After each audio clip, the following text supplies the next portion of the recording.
ஆண்டவரும் அருமை ரட்சகருமாகிய இயேசு கிறிஸ்துவின் நேற்று நாமத்தினாலே சபையார் யாவருக்கு அன்பின் வாழ்த்துதலையும் ஸ்தோத்திரத்தை தெரிவித்துக் கொள்கிறேன். கர்த்தருடைய பரிசுத்த நாமம் மகிமைப்படுவதாக. இந்த காலவேளையில் நாம் வேதத்திலிருந்து ஒரு காரியத்தை தியானிக்கப் போகிறோம். அதனுடைய தலைப்பு கனத்துக்குரிய பாத்திரம். என்னதுங்க? கனத்துக்குரிய பாத்திரமாய் நம்மை தேவன் வளைந்து கொள்ள விரும்புகிறவராயிருக்கிறார். ரோமரின் புத்தகம் 2ஆம் அதிகாரம் 5ஆம் வசனத்தை நாம் வாசிக்க கேட்கலாம். ரோமரின் புத்தகம் 2ஆம் அதிகாரம் 5ஆம் வசனம். உன் மன கடினத்திற்கும் குணப்படாத இருதயத்திற்கும் ஏற்றபடி தேவனுடைய நீதியுள்ள தீர்ப்பு வெளிப்படும் கோபாக்கினை நாளிலே உனக்காக கோபாக்கினையை குவித்து கொள்கிறாயே. அப்படின்னா என்ன? சேர்த்து வச்சுக்கிறாயே. என்னதுங்க? சேர்த்து வச்சுக்கிறாங்க. யாரை குறித்து இங்கே இந்த வார்த்தை வருகிறது என்றால், அநேக ஜனங்களுக்கு தன்னை ஒரு போதகனாக, அநேக ஜனங்களுக்கு தன்னை ஒரு வழிகாட்டியாக, அநேகருக்கு சத்தியத்தை போதிக்கிறவராக எண்ணப்படுகிற ஒரு மனிதனை குறித்து சொல்லப்பட்டிருக்கிறது. யாரை பற்றி இங்கே பேசி கொண்டிருக்கிறாங்கன்னா, அநேகருக்கு தன்னை ஒரு வழிகாட்டியாக, போதகனாக, சத்தியத்தை அறிவித்து போதித்து அவர்களை நடத்துகிறவர்களாய் தன்னைத்தானே எண்ணிக்கொள்கிற ஒரு மனிதனை குறித்து பேசப்படுகிறது. யாரை குறித்து பேசப்படுகிறது? புரியலையா? ஆமாம். இப்போ நான் இருக்கேன், எனக்குள்ள ஒரு எண்ணம். என்னதுங்க? என்னென்னா, நம்ம எல்லாருக்கும் என்ன செய்கிறோம்? பிரசங்கம் பண்ணுறோம், வசனத்தை போதிக்கிறோம். அவங்களுக்கு கை கொள்ள வேண்டியது எது, கை கொள்ளக்கூடாது எது என்பதெல்லாம் பகுத்து நிதானமாய் சொல்லி கற்றுத்தருகிறோம். அப்போது நாம் யார்? நம்ம ஒரு போதகன். நம்ம யார்? நாம் ஒரு பிரசங்கியார், ஒரு மெய்ப்பன். என்னுடைய வார்த்தையை கேட்க ஒரு 100 பேர் இருக்கிறாங்க, அத்தனை பேருக்கு நான் ஒரு தலைவனாக அப்படின்னு நானே என்னை எண்ணிக்கொண்டு இருக்கிறேன்னு வச்சுங்களேன். என்னை பார்த்து இந்த வார்த்தை பேசுகிறது.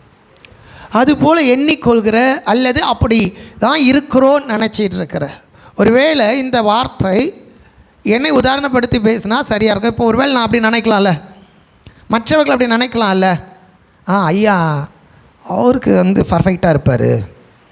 எதுங்க? ஆமாம், அவர் பைபிள் எல்லாருக்கும் கரெக்டாக சொல்லித்தராரு, அவர் பிரசங்கலாம் நல்லா எடுக்கிறாரு, அப்போ அவர் அப்படி சொல்லும்போது ஆமாம் நீங்கள் சொல்கிறது சரிதாங்க அப்படின்ற ஒரு எண்ணம் எனக்கு இருக்குன்னா, என்னை குறித்து இந்த வசனம் பேசுகிறது. என்னை குறித்து இந்த வசனம் பேசுகிறது. என்ன பேசுகிறது என்றால், ஆண்டவருடைய நியாய தீர்ப்பை குறித்து பேசுகிறது.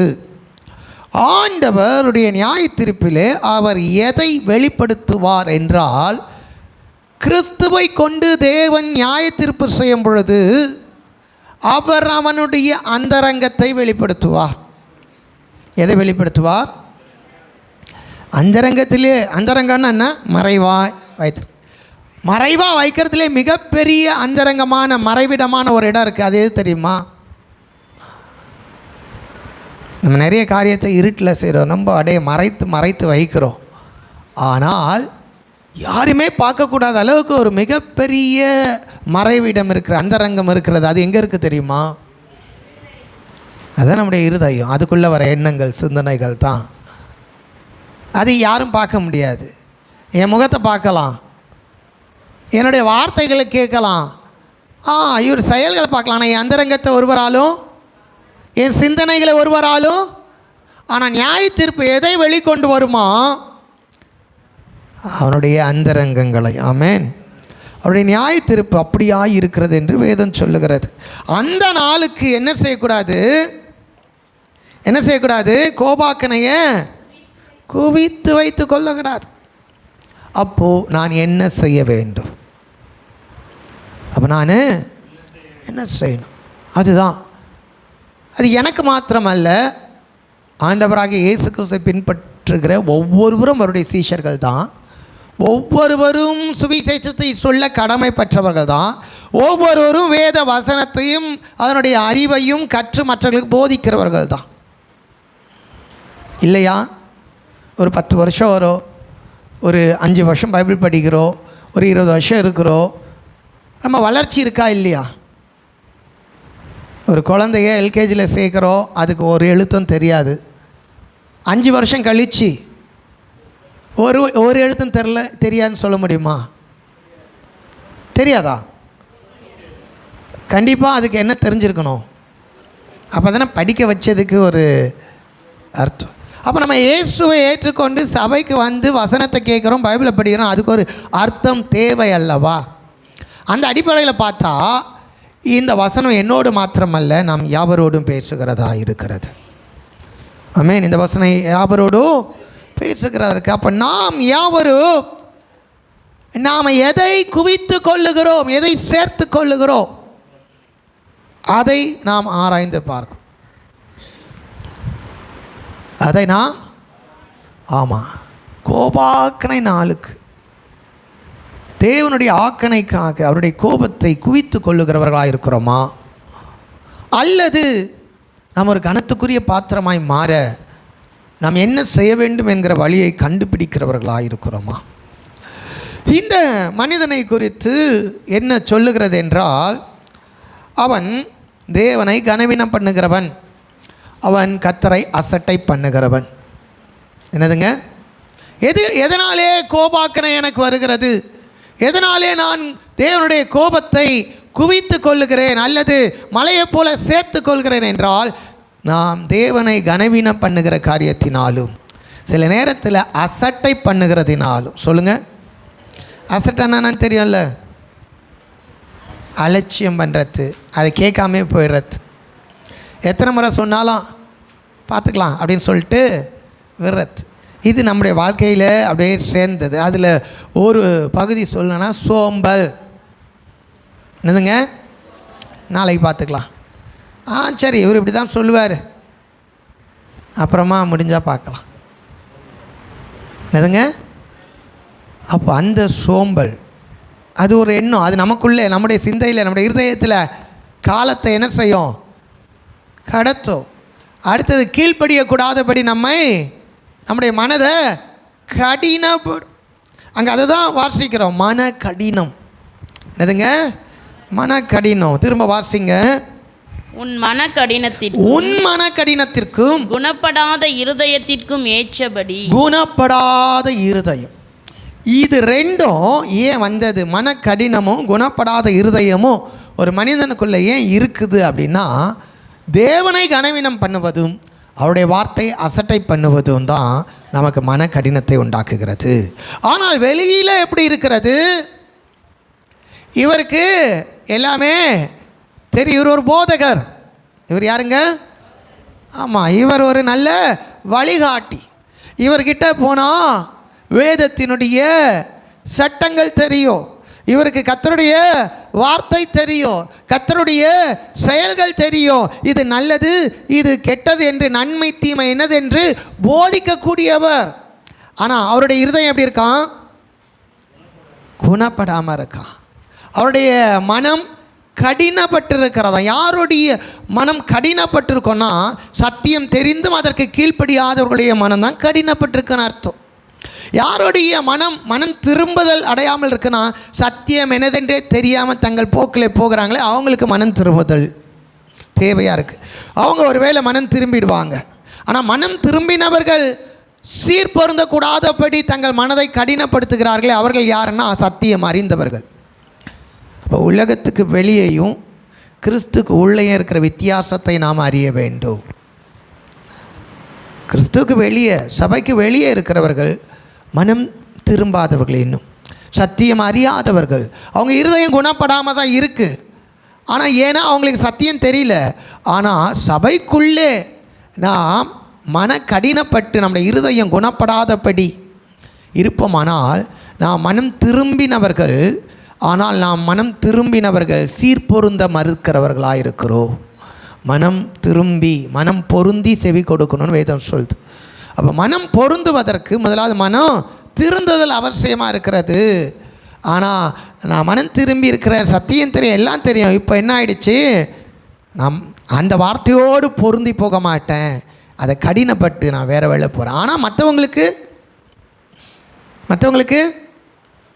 என்ன செய்வேன், உபதேசம் பண்ணுவேன், மற்றவர்களுக்கு வழிகாட்டுவேன், அவங்களுக்கு ஆலோசனை தருவேன். அப்போது 2 காரியம் நடக்கும். ஒன்று, அவரால் கேட்கிறவர்கள் ஆக்கணைக்கு தப்பித்து கொள்ளலாம். என்னதுங்க, ஏன்னா குருடனுக்கு குருடன் வழிகாட்டினா தான் 2 பேரும் பள்ளத்தில் விடுவாங்க. இப்போ இவர் குருடர் அல்ல, இவர் யார், போதகர். இவர் யார், சத்தியத்தை அறிந்தவர். இவர் யார், மற்றவர்களுக்கு தன்னை வழிகாட்டியாய் இருக்கிறவர். ஆனால் இவர் மற்றவங்களுக்கு வழி காமிச்சிட்டு இவர் குழியில் விழுந்துட்டான். ஒவ்வொருடைய நிலைமையும் அப்படி இருக்கலாம். அதனால் பவுல் சொல்கிறார், நிற்கிறேன் எண்ணுகிறவன் விழாதபடிக்கு எச்சரிக்கையாக இருக்க கடவன். அப்போ நம்ம எச்சரிக்கையாக இருக்கணும். நாம் கர்த்தருடைய கரத்தில் கனமான பாத்திரமாய் மாற வேண்டுமானால் நாம் எல்லாவற்றையும் குறித்து எச்சரிக்கையாக இருக்க வேண்டும். அதே நேரத்தில் ஆண்டவர் ஏன் இந்த வசனத்தை நம்மோடு பேசுகிறார், என்னோடு பேசுகிறார், உங்களோடு பேசுகிறார்னா, நியாய தீர்ப்பில் தேவனுடைய கோபத்தை குவித்து கொள்வதற்காக அல்ல, அதிலிருந்து காப்பாற்றப்படுவதற்கு. மேலே இருக்க 4ஆம் வசனத்தை வாசிங்க. அல்லது தேவ தயவு நீ குணப்படும்படி உன்னை ஏவுகிறது என்று அறியாமல். தேவனுடைய தயவு இந்த கால வேளையிலே குணப்படாது இருக்கிற நம்முடைய இருதயத்தை மாற்றி நாம் குணப்படும்படி நம்மை ஏவுகிறது என்பதை அறியாமல், அவருடைய தயவு, பொறுமை, நீடிய சாந்தம் இவைகளின் ஐஸ்வர்யத்தை அசட்டை பண்ணுகிறாயோ. அவருடைய தயவு, அவருடைய பொறுமை, நீடிய சாந்தமாகிய ஐஸ்வர்யத்தை அசட்டை பண்ணுகிறாயோ. தேவனிடத்தில் வரும் பொழுது அவர் இப்படிப்பட்ட ஐஸ்வர்யத்தை நமக்கு தருகிறார். வேதம் சொல்லுது, அவர் ஐஸ்வர்ய சம்பூர்ணர். நமக்கு ஐஸ்வர்யம் என்னதுமே பொன்னும் பொருளும் வெள்ளியும் மட்டும்தான் தெரியும். அவருடைய தயவு, அவருடைய பொறுமை, அவருடைய நீடிய சாந்தம் எதற்காக காத்திருக்கிறது இந்த ஐஸ்வர்யம்? நீங்களும் நானும் குணப்பட்டு பரலோகத்தில் இருக்கிற பரலோகம் என்கிற ஐஸ்வர்யத்தை அடைவதற்கு, பூமியில் உள்ள ஐஸ்வர்யங்களை அடைவதற்காக தேவ தயவும் தேவனுடைய பொறுமையும் தேவனுடைய நீடிய சாந்தமும் தேவையில்லை. அது ஒரு நிமிஷத்தில் தந்துடுவார். ஆனால் நித்திய ஜீவனை அடைவதற்கு தான் ஆண்டவர் ஐஸ்வர்யம் உள்ளவராய் நம்மிடத்தில் தம்முடைய ஐஸ்வர்யங்களை வெளிப்படுத்துகிறார். அவருடைய ஐஸ்வர்யத்தில் மிகப்பெரியது, எங்கும் சம்பாதிக்க முடியாத மன்னிப்பை அவர் தருகிறார். ஆமாம், அந்த ஐஸ்வர்யம், தேவனுடைய ஐஸ்வர்யத்தில் தான் மன்னிப்பு இருக்கிறது. அது எந்த மனுஷனோ இந்த பூமியில் சம்பாதித்து கொள்ள முடியாது. ஆனால் அந்த ஐஸ்வர்யத்தை அவர் நமக்கு இலவசமாய் தருகிறார். அப்படிப்பட்ட ஒரு தயவுள்ளவர் அவர். அப்போது இந்த காலவேளையில் நாம் குணப்படும்படி என்னதுங்க, ஏவுகிறார் அல்லது பிரசங்கித்து கொண்டிருக்கிறார், நம்மை தூண்டி கொண்டிருக்கிறார், நம்மோடு கூட இடைப்பட்டு கொண்டிருக்கிறார். என்ன அவருடைய நோக்கம்னா, நாம் கனத்துக்குரிய ஒரு பாத்திரமாய் மாற வேண்டும். ஆமென். அப்போ நாம் கனத்துக்குரிய பாத்திரமாய் மாற வேண்டும் என்றால் முதலாவது நாம் செய்ய வேண்டியது என்னென்னா, நாம் அசட்டை பண்ணுகிறவர்களாயிராமல், என்னதுங்க, எதை, தேவனுடைய எச்சரிப்பை, தேவனுடைய ஐஸ்வர்யத்தை அசட்டை பண்ணக்கூடாது. தேவனுடைய ஐஸ்வர்யத்தை, ஆமாம், அந்த ஐஸ்வர்யம் அது மகா பெரிய ஐஸ்வர்யம். அந்த ஐஸ்வர்யம் நமக்கு கிடைச்சா இந்த பூமியில் நாம் வாழ முடியும். நாம் என்ன செய்கிறோம், பூமிக்குரிய ஐஸ்வர்யத்தை பார்த்து அதை அடைய முயற்சிக்கும் போது கிடைக்க வேண்டிய ஐஸ்வர்யத்தை விட்டு விடுகிறோம். அந்த ஐஸ்வர்யம் இல்லாமல் இந்த ஐஸ்வர்யம் ஒன்றும் பண்ணாது, இது நிலைக்காது. ஆனால் தேவனுடைய ஐஸ்வர்யம் நமக்குள்ளே இருந்தால் இந்த ஐஸ்வர்யம் நமக்கு பயன்படும். அது நம்ம காலின் கீழே இருக்கும், நம்முடைய காலுக்கு கீழே வந்து தங்கத்தக்கதாய் தேவன் நம்மை ஆஸ்வதிக்க முடியும். அப்படி என்றால் இந்த காலவேளையில் நாம் எப்படிப்பட்ட போதகனாக இருக்கோம், நம்மை நாமே ஆராய்ந்து பார்ப்போம். நம்ம எல்லாருக்கும் வேதம் தெரியும். ஆமென். பைபிள் தெரியல அப்படின்னு சொல்லக்கூடியவங்க யாருனா இருக்கிறோமா? எல்லாருக்குமே பைபிள் தெரியும். நாம் எந்த விதங்களில் அசட்டை பண்ணுகிறோம், நாம் எதை செய்கிறோம், எதை விட்டுவிட வேண்டும். இந்த காலவெளியில் 7ஆம் வசனத்தை வாசிங்க. 7ஆம் வசனம். சோர்ந்து போகாமல் நற்கிரியைகளை செய்து மகிமையையும் கனத்தையும் அழியாமையையும் தேடுகிறவளுக்கு நித்திய ஜீவனை அளிப்பார். நாம் எதில் அசட்டையாக இருக்கக்கூடாதுன்னா, நமக்கு நிறைய நேரத்தில் சோர்வு வரும். என்ன வருங்க? சோர்ந்து போகாமல் ஜெபிப்பதற்கு ஆண்டவர் ஒரு உவமையை சொன்னார். லூக்கா 18ஆம் அதிகாரம் 1ஆம் வசனத்துலேருந்து நம்ம இப்போ வாசிக்க நேரம் இல்லை, நான் சொல்லிடுறேன். சோர்ந்து போகாமல் ஜெபிப்பதற்காக ஒரு உவமையை சொன்னார். அந்த உவமையில் ஒரு பொல்லாத நியாயாதிபதியை முன்னிறுத்துறார். என்ன செய்கிறாருங்க? பொல்லாத நியாயாதிபதியை முன்னிறுத்தி அந்த மனுஷன் மனிதர்களை மதியாதவனும் தேவனுக்கு பயப்படாதவனுமாக இருக்கிறான். எப்படிப்பட்ட அவனுடைய குணாதிசயம்? மனிதனை மதிக்கிறதே கிடையாது, தேவனுக்கு அவன் ஒரு பொல்லாத நியாயாதிபதி. அந்த ஊரில் ஒரு ஏழையான விதவை இருந்தாங்களாம். யார் இருந்தாங்க? இப்போ மனுஷனையே மதிக்கிறது இல்லை, ஒரு பெரிய லெவலில் இருக்கிறவங்களையே மதிக்கிறது கிடையாது. ஒரு ஏழையான ஒரு பெண்மணி போயிட்டு, எனக்கு நியாயம் செய்யும், எனக்கும் பக்கத்து வீட்டுக்காரனுக்கும் நில பிரச்சனை இருக்குது, அவன் ஒரு அடி 2 அடி தள்ளி வந்துட்டான், கொஞ்சம் எனக்கு நியாயம் செய்யுங்க, இல்லை என்னுடைய நிலத்தை அபகரிக்கிறான், எனக்கு ஒரு நியாயம் செய்யுன்னு கேட்டால் அந்த மனுஷன் ஏதாச்சும் பதில் தருவான்? ஏதாச்சும் நடக்கும்?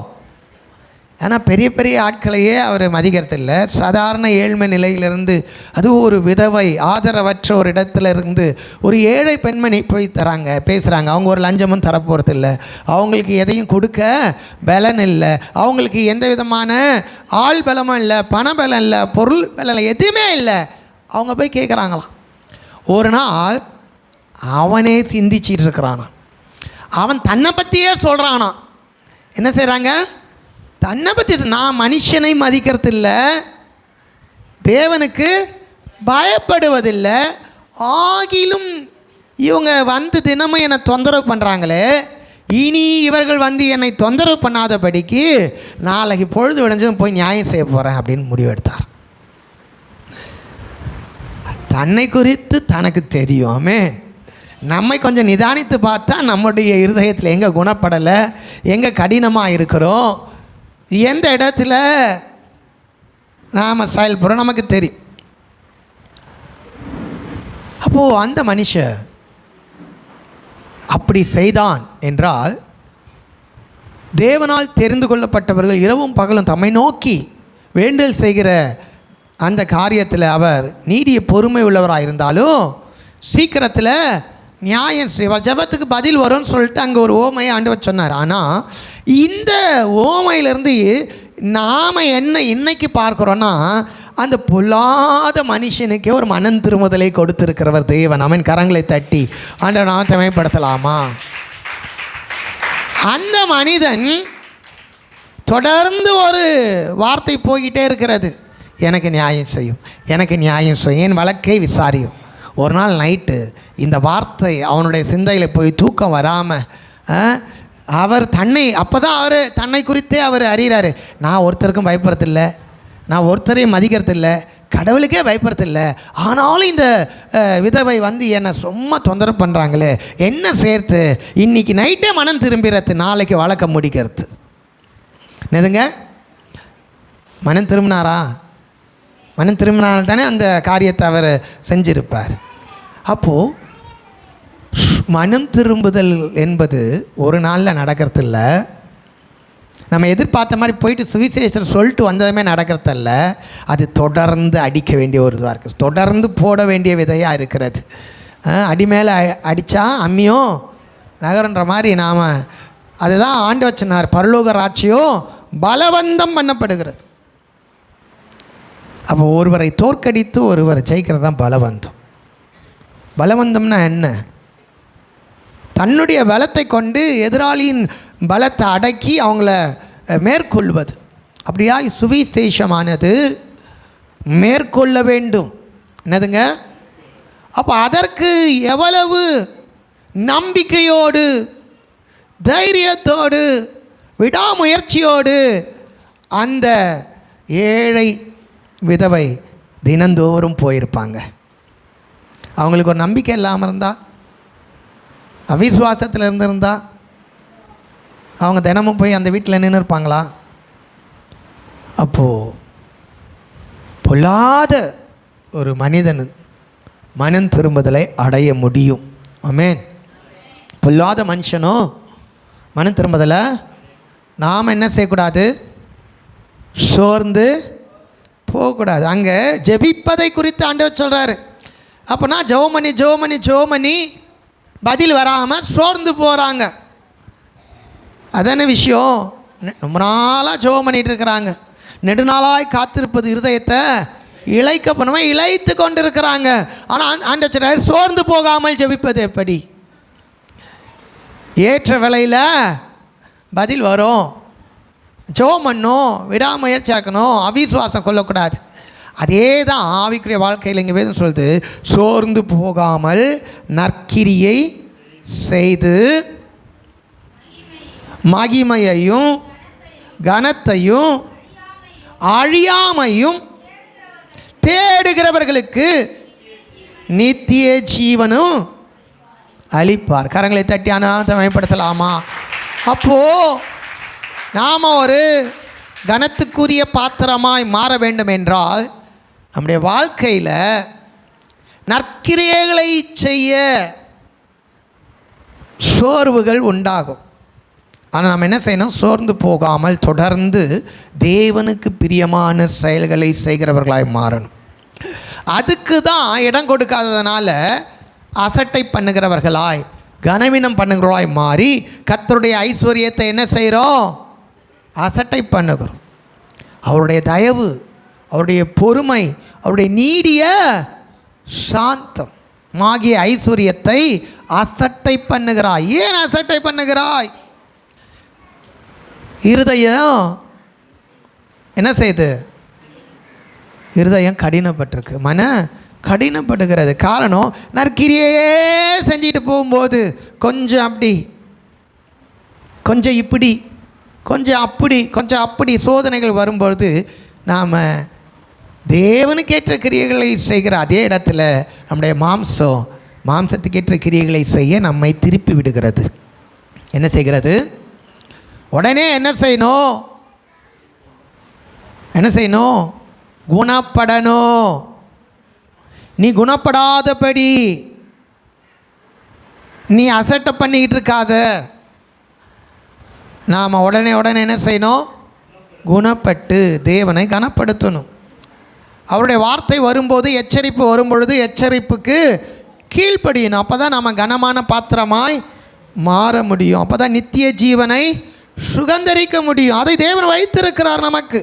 அப்போது இந்த வேதத்தை போதிக்கக்கூடியவர் எப்படிப்பட்டவராய் தன்னை விளங்க பண்ணுகிறார் என்றால், அதிலே 18ஆம் வசனத்தை வாசிங்க. நியாய பிரமாணத்தினால் உபதேசிக்கப்பட்டவனாய் அவருடைய சித்தத்தை அறிந்து நன்மை தீமை இன்னதென்று வகையறுக்கிறாயே. நாம் பைபிள் படிக்கிறோம், தேவனுடைய விருப்பத்தை அறிகிறோம். தேவனுடைய விருப்பத்திலேருந்து நன்மை எது தீமை எதுன்னு ரெண்டுத்தையும் வெவ்வேறாய் பிரிக்கிறோம். இவ்வளோ தெரிஞ்சிருக்கிறது. நன்மை தீமை வகையறுக்கிறாயே. நீ உன்னை குருடருக்கு வழிகாட்டியாகவும். எப்படி இருக்கிறோம் அப்படின்னா, ஆவிக்குரிய வெளிச்சம் இல்லாதவர்களுக்கு வேத வசனமாகிய வெளிச்சத்தை தருகிறவர்களாக நீ உன்னை குருடனுக்கு வழிகாட்டியாகவும், ஆவிக்குரிய வெளிச்சம் இல்லாதவர்களுக்கு ஆவிக்குரிய வெளிச்சமாகிய வசனத்தை தருகிறவர்களாகவும், அந்தகாரத்தில் உள்ளவர்களுக்கு வெளிச்சமாகவும், மரணம், அழிவு, நியாய தீர்ப்பு, தேவனுடைய ஆக்கணைக்குள் இருக்கிறவர்களுக்கு அதிலிருந்து வெளியே வர வெளிச்சமாகிய நித்திய வாழ்வாகிய வாழ்வை அடையக்கூடிய பேதைகளுக்கு போதகனாகவும் ஒரு சுவிசேஷகனாக இருக்கிறோம். என்னதுங்க? அந்தகாரத்தில் இருக்கிறவனுக்கு, பாவத்தில் இருக்கிறவனுக்கு நீதி என்னதென்று, வெளிச்சம் என்னதென்று சொல்லவும், பேதைக்கு போதகனாகவும். அப்போ இவர் யாருங்க? ஒரு போதிக்கிறவர், டீச்சர். இந்த டீச்சர் எதை அறிந்திருக்கிறாரு? தேவனுடைய சித்தத்தை அறிந்து நன்மை எது தீமை எது என்று ரெண்டாக பிரித்து வைத்து வருகிறவர்களுக்கு நன்மையை பிடிச்சிக்கோ, தீமையை விட்டுவிடு என்று பேதைகளுக்கு போதகம் செய்கிறார். ஆவிக்குரிய அறிவில்லாதவர்களுக்கு, வெளிச்சம் இல்லாதவர்களுக்கு வேத வசனமாகிய வெளிச்சத்தை காண்பிக்கிறார். குழந்தைகளுக்கு உபாத்தியனாகவும் நல்ல வாதியாராகவும் உத்தரவாதம் உள்ளவர்களாகவும் நியாய பிரமாணத்தின் அறிவையும் சத்தியத்தையும் காட்டிய சட்டமுடையவனாகவும் எண்ணுகிறாய். ஆமாம், ஒரு நல்ல ஒரு சட்டமுடையவன். வேதத்தை படித்து சட்டம் தெரியும், இந்த தவறுக்கு இந்த குற்றம் இப்படி செஞ்சால் தேவன் நம்மை சேர்த்துக்கொள்வார், இந்த காரியத்துக்கு தான் பரிகாரம் எல்லாம் தெரியும். இவ்வளோ காரியம் ஓரளவுக்கு நமக்கு தெரியுமா தெரியாதா? பல நாட்களாய் சபைக்கு வரும், பல வருஷங்களாக பைபிள் படிக்கிறோம். நன்மை எது தீமை எது பட்டியல் போட்டு நாம் மற்றவருக்கு சொல்கிறோமா இல்லையா? அப்போ இவ்வளோ தெரிஞ்சுக்க நாம் கீழே வசனத்தை வாசிங்க. இப்படி இருக்க மற்றவனுக்கு போதிக்கிற நீ உனக்கு தானே போதியாமல் இருக்கலாமா? இது தாங்க அசட்டை பண்ணுவது, இது தாங்க குணப்படாத இருதயம், இது தாங்க மன கடினம், இதுதான். அப்போது இது என்ன? எனக்கு வேத அறிவு இருக்கிறது, மற்றவங்களுக்கு நான் ஒரு டீச்சரு, மற்றவங்களுக்கு நான் ஒரு கைடு, மற்றவங்களுக்கு நான் ஒரு என்ன, அவங்களுக்கு என்ன தேவையோ அதெல்லாம். ஆனால் இதை வகையறுக்கிற நான், தேவ சித்தம் என்னதென்று அறிந்திருக்கிற நான், நன்மையும் தீமையும் வெவ்வேறாய் பிரித்து வருகிறவர்களுக்கு ஆவிக்குரிய உதவிகளை செய்கிற நான், அந்த போதனையை என் வாழ்க்கையில் கை கொள்ளாமல் போனால் நான் குணப்படாதவன். அதுதான் மனக்கடினம். என்னதுங்க? அப்போ இது எனக்கு, இது கேட்குற நமக்கு, ஏன்னா நமக்கும் அது தெரியும். பாவம் எது பாவம் இல்லதுன்னு தெரியுமா தெரியாதா? இல்லை எல்லாரும் நினிவேயில் இருக்கிற மாதிரி வலது கைக்கும் இடது கைக்கும் வித்தியாசம் தெரியாதவர்களாக ஏமாந்துருக்கிறோமா? இல்லைல்ல, வலது கைக்கும் இடது கைக்கும் வித்தியாசம் தெரியாத ஜனங்கள் மீது கர்த்தர் என்ன செஞ்சார்? மனம் இறங்கினார். அவங்கள அழிக்க நினைக்கல. ஏன்னா அவங்களுக்கு நன்மை தீமை என்னதென்று வகையறுக்கக்கூடியவர்களாய் திறன் இல்லை, வேதம் இல்லை, சட்டம் இல்லை, வெளிச்சம் இல்லை, போதிக்க ஆள் இல்லை. அதனால் ஒரு மனுஷனை அனுப்புனார். கேட்டவங்க மனம் திரும்பிட்டாங்க, பேசினவரோ மனம் பொருந்தலை. அதான் முன்னாடி நாம் பார்த்தோம். மனம் திரும்புதல் என்பது சபைக்கு வெளியே, மனம் திருந்திருக்கிறேன்னு சொல்ல நாம் மனம் பொருந்தும்படி அடிக்கடிக்கு மனம் திருந்தணும், மனம் பொருந்தி செவி கொடுக்கணும், அதோடு கூட ஐக்கியப்படணும். நம்ம எதற்காக மனம் திரும்பணுமோ அதிலே ஐக்கியப்படணும், அதான் மனம் பொருந்தி. இப்போது யோனா ஜெபலாம் பண்ணுறார், ஆண்டவரே உம்முடைய சித்தத்தின்படி ஆகட்டும், நான் போகிறேன் நினிவேக்குன்ட்டு. ஆனால் மனம் பொருந்தினாரா? தேவனுடைய விருப்பத்துக்கு பொருந்தினாரா? பொருந்தலை. அப்போது இவர் மற்றவங்களுக்கு போதகராக இருந்தார், வழிகாட்டினார், நன்மை தீமையை வகையறுத்தார், அவங்கள பெரிய ஆபத்துலேருந்து காப்பாற்றிட்டார்.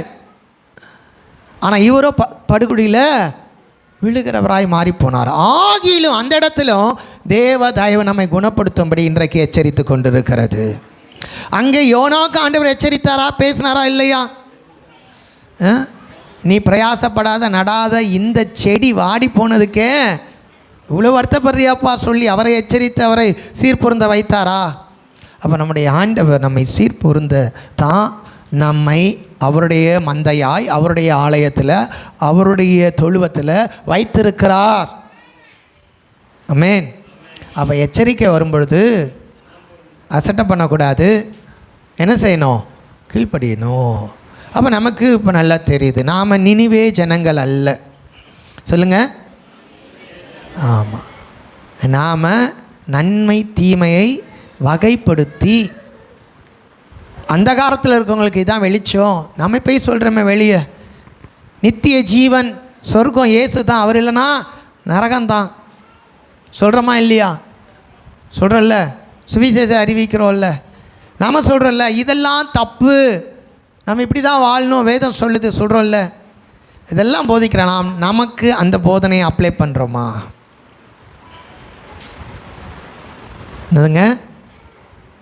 மற்றங்களை ஆதாயப்படுத்துகிற நாம் ஆகாதவர்களாய் போய்விடலாமா? அதான் வேதம் சொல்லுது. வேதம் என்ன சொல்லுது? நீ ஆயத்தப்படு மற்றவர்களை. ஆனால் நாம் மற்றவங்களை ஆதாயப்படுத்தி நாம் அழிஞ்சு போயிட்டா அப்படி.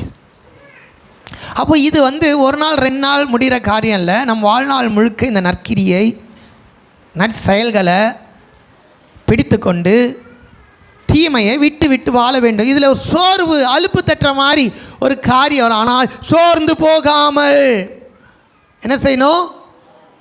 ஒருவேளை அப்படி தடுமாற்றம் வந்தால் உடனே குணப்பட்டு என்ன செய்யணும்? தெய்வ சமூகத்தில் வந்து நம்மை நாம் சரிப்படுத்தி கொள்ள வேண்டும். இந்த பூமியில் ஆண்டவர் அதுக்கு தான் நம்ம வைத்திருக்கிறார்.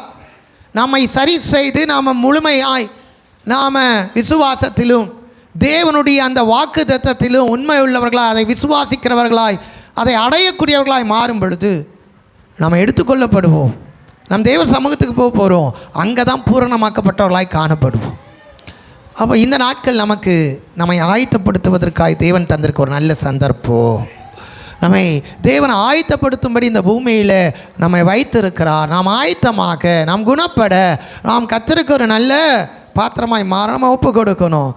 தொடர்ந்து வாசிங்க. இப்போ நாம் செய்ய வேண்டிய இந்த காரியம், இதில் சில மேன்மை நமக்கு இருக்கிறது. நல்லா கவனிக்கணும். சில மேன்மை எனக்கு இருக்கிறது சொல்லலாம். இதில் என்னெல்லாம் மேன்மை? குருடனுக்கு இது ஒரு மேன்மையா இல்லையா? குருடனுக்கு நான் தான் வழிகாட்டுறேன்பா. அப்புறம் அந்த காலத்தில் இருக்கவங்களுக்கு வெளிச்சத்தை, நன்மை தீமையை சட்டமுடையவனாய் வேதமுடையவனாய் இருக்கிறேன். அப்புறம்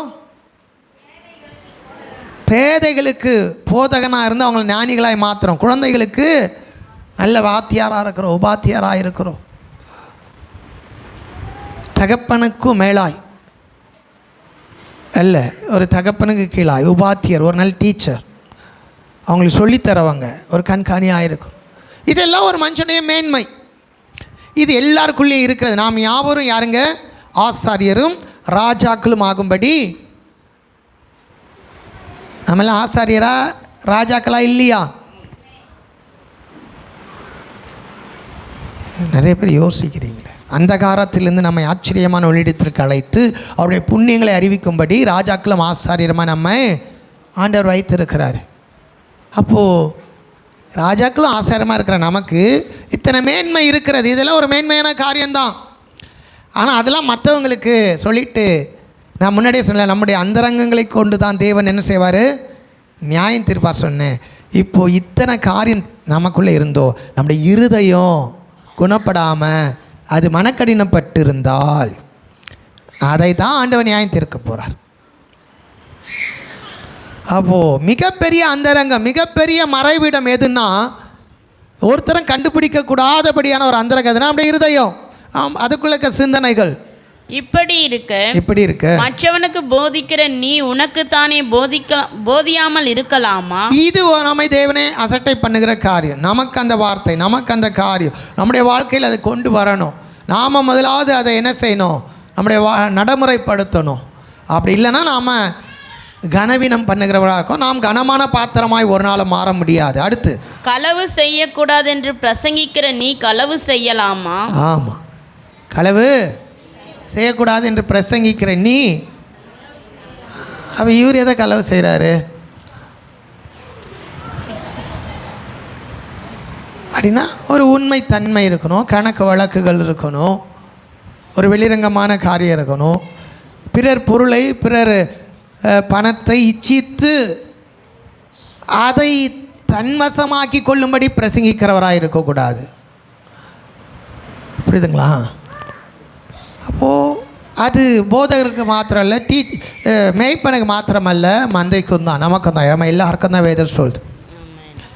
களவுன்னா போயிட்டு ஒரு இடத்துல எழுத்து மாதிரி திருடி கொண்டு வருவதல்ல, பிறருடைய பொருளை இச்சிப்பது, பிறருடைய பொருளை நயவஞ்சகமாய் என்ன செய்வது, அதுவும் களவு தான். கீழே வாசிங்க.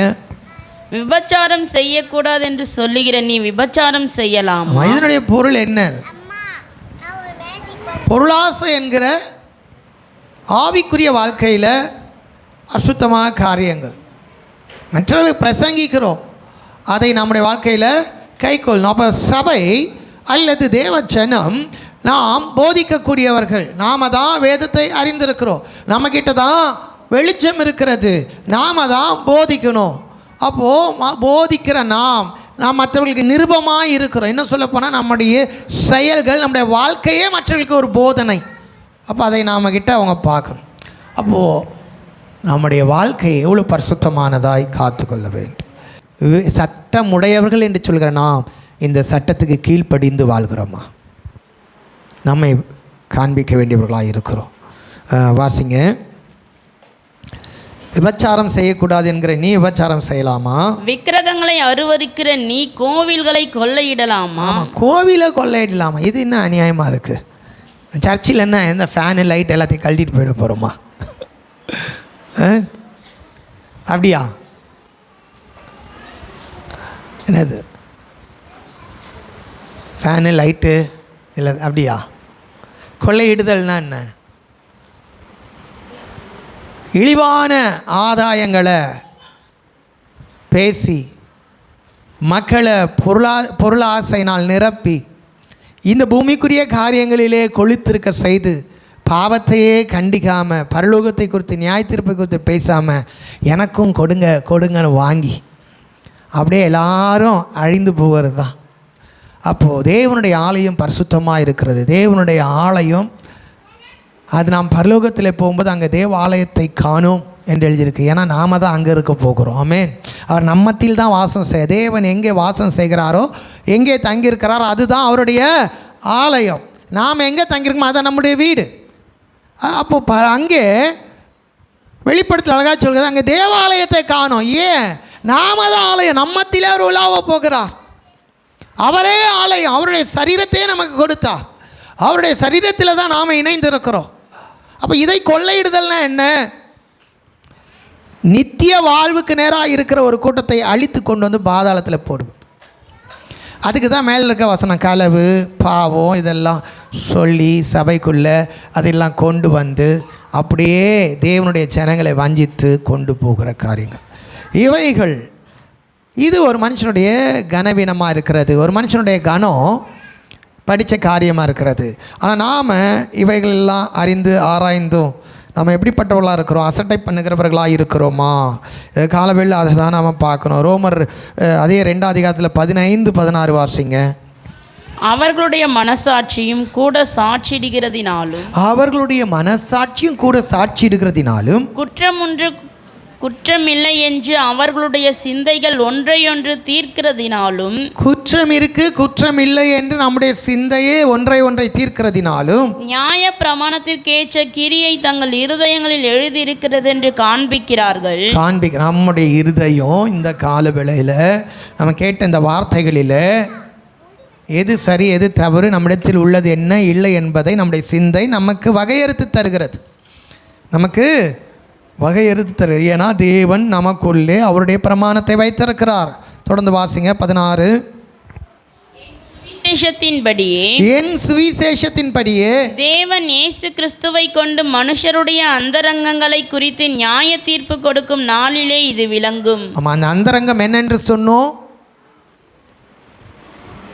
அந்தரங்கம்னா என்ன? மறைவான காரியங்கள், மறைவாக இருக்கிறதுலே மிகப்பெரிய யாரும் பார்க்க முடியாத ஒரு அந்தரங்கம், மறைவான இடம் எங்கே இருக்கிறதுன்னு சொன்னோம்? நம்முடைய இருதயம் தான் சொன்னோம், நம்முடைய நினைவு தான் சொன்னோம். அதை ஆண்டவர் நியாயத்தீர்ப்பிலே வெளிப்படுத்துவார். அப்போ தான் தெரியும்.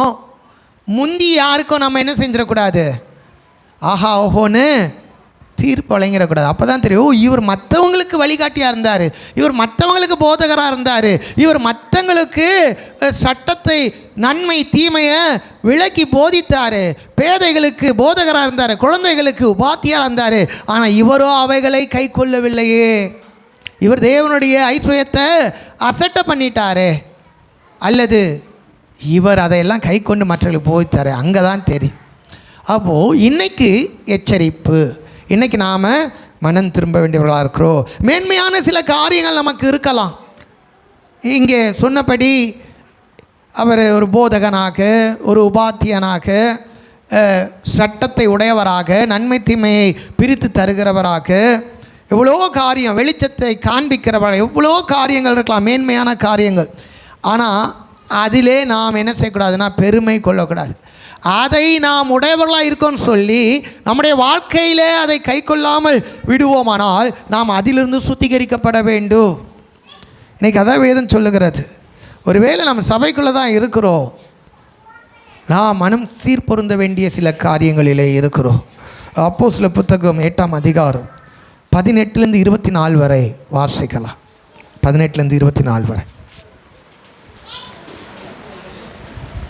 அப்போஸ்தலர் தங்கள் கைகளை அவர்கள் மேல் வைத்ததினால் பரிசுத்த ஆவி தந்தருளப்படுகிறதை சீமோன் கண்டபோது, சீமோன் என்கிற ஒரு மனுஷன் கண்டபோது அவர்களிடத்தில் பணத்தை கொண்டு வந்து என்ன செய்றாரா, அவங்க கிட்ட போயிட்டு பணத்தை கொண்டு வந்து, நான் எவன் மேல் என் கைகளை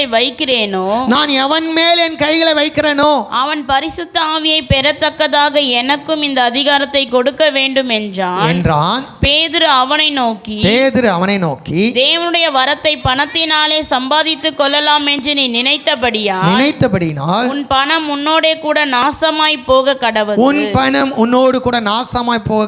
உன் இருதயம் தேவனுக்கு முன்பாக செம்மையா இராதபடியால், இருதயம் தேவனுக்கு முன்னாடி செம்மையா இராதபடியால் இந்த விஷயத்திலே உனக்கு பங்கும் இல்லை பாகமும் இல்லை. ஆகையால் நீ உன் துர்க்குணத்தை விட்டு மனம் திரும்பி தேவனை நோக்கி வேண்டிக்கொள். ஒருவேளை உன் இருதயத்தின் எண்ணம் உனக்கு மன்னிக்கப்படலாம். அப்போது இங்கே ஒரு மேன்மையான காரியத்தை வாஞ்சிக்கிற ஒரு மனிதன் என்னதுங்க, நான் யார் மேலே கை வைக்கிறேனோ அவங்க பரிசுத்த ஆவியை பெற்றுக்கொண்டா மற்றவங்க என்ன எப்படி பார்ப்பாங்க? மேன்மையாக பார்ப்பாங்க. பேச புரியுதா? இன்னும் 2 நிமிஷம் தான் இருக்கு, முடிச்சிடறேன். ஏற்கனவே இந்த மனுஷன் ரட்சிக்கப்படுவதற்கு முன்னாடி மந்திரவாதியாக இருந்தவர். அந்த ஊர் ஜனமே இவர் தான் பெரிய ஆள் அப்படின்னு நினச்சிட்டு இருந்தாங்க. ஏன்னா அப்படிப்பட்ட வித்தைகளையெல்லாம் செய்து கொண்டு வந்தார். இப்போ மனம் திரும்பிட்டார், எல்லாத்தையும் விட்டார், சாதாரண மனுஷனாக உட்காந்துருக்கார், மற்ற மக்களாக சீஷர்களோடு அமர்ந்திருக்கிறார். இப்போ எருசலேமிலேருந்து அப்போஸ்தலர் வராங்க.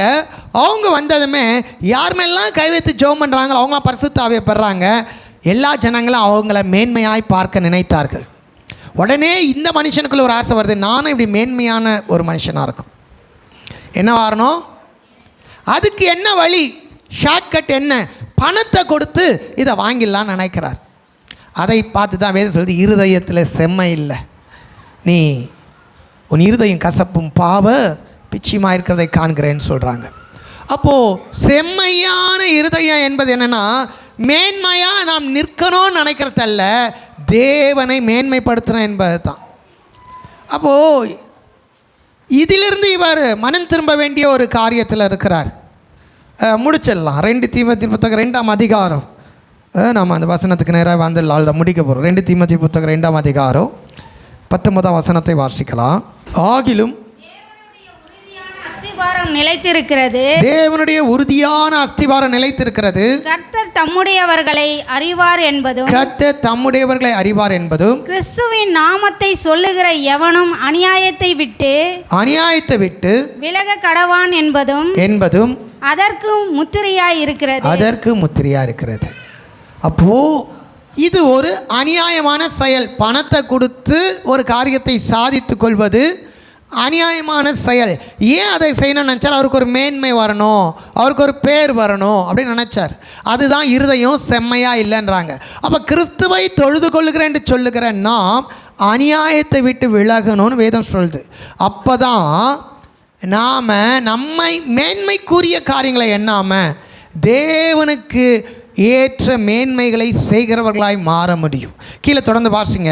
ஒரு பெரிய வீட்டிலே பொன்னும் வெள்ளியுமான பாத்திரங்களும் அல்லாமல் மரமும் மண்ணுமான பாத்திரங்களும் உண்டு. அவைகளில் சில கனத்திற்கும் சில கனவீனத்திற்குமானவைகள். ஆகையால் ஒருவன் இவைகளை விட்டு தன்னை சுத்திகரித்துக் கொண்டால் அவன் பரிசுத்தமாக்கப்பட்டதும் எஜமானுக்கு உபயோகமானதும் எந்த நற்கிரியைக்கும் ஆயத்தமாக்கப்பட்டதுமான கனத்திற்குரிய பாத்திரமாயிருப்பான். இதாங்க பார்த்தோம். சோர்ந்து போகாமல் நற்கிரியை செய்யணும். அப்போது ஏன் சோர்வு வருதுன்னா, இந்த மேன்மை, இந்த கனவீனம், இந்த பேர், இந்த காரியங்கள் இதெல்லாம் பார்க்கும்போது அந்த சீமோன் இடறி போயிட்டார். உடனே எச்சரிப்பு வருது. அவர் மனம் திரும்ப சொல்லும்போது அவர் சொல்கிறார், எனக்காக நீங்களும் வேண்டிக் கொள்ளுங்கள். அப்போது நாம் நற்கிரியை செய்ய, நாம் அந்த நித்திய ஜீவனை அடைய சோர்ந்து போகாமல் இருக்க, நாம் இந்த உலகத்தில் மேன்மை இல்லாதது, கனம் இது எல்லாத்தையும் விட்டு சுத்திகரிக்கப்படணும். ஆமென். அப்போ மேன்மையாக அந்த மனிதன் எதை கருதினார்? ஒரு மேன்மையான காரியம் என்ன? நான் ஒரு வழிகாட்டி, நான் ஒரு போதகன், நான் ஒரு உபாத்தியன், நான் வேத அறிவும் சட்டமும் உடையவன், நன்மை தீமை என்னதென்று வகையறுக்க தெரிந்தவன். எல்லாருக்கும் அவருடைய வாழ்க்கைக்கு மேன்மையாக இருந்தது. பவுலுக்கு அப்படி மேன்மையான காரியங்கள் இருந்தது. ஆனால் அவர் எல்லாத்தையும் அறிஞ்சார். அதை தன் வாழ்க்கையில் தனக்காக கை கொள்ளவில்லை, மற்றவங்களுக்கு சொல்லித்தரத்துக்கு மட்டும் வச்சுக்கிட்டார். அப்போ அது அவருடைய பேருக்கு, அவருடைய கனத்துக்காக இருந்தது. சீமோனோ அப்படியாய் தான் கேட்க விரும்பிட்டான். பணத்தை கொண்டு வந்து இதை வாங்குறேன், நானும் எனக்கு மற்றவங்களுக்கு முன்னே நான் மேன்மை உள்ளவனாக இருக்கணும்னு நினச்சிட்டார். ஆனால் அது என்னவானது? அதிலிருந்து நாம் சுத்திகரிக்கப்பட வேண்டியவர்களாக இருக்கிறோம்.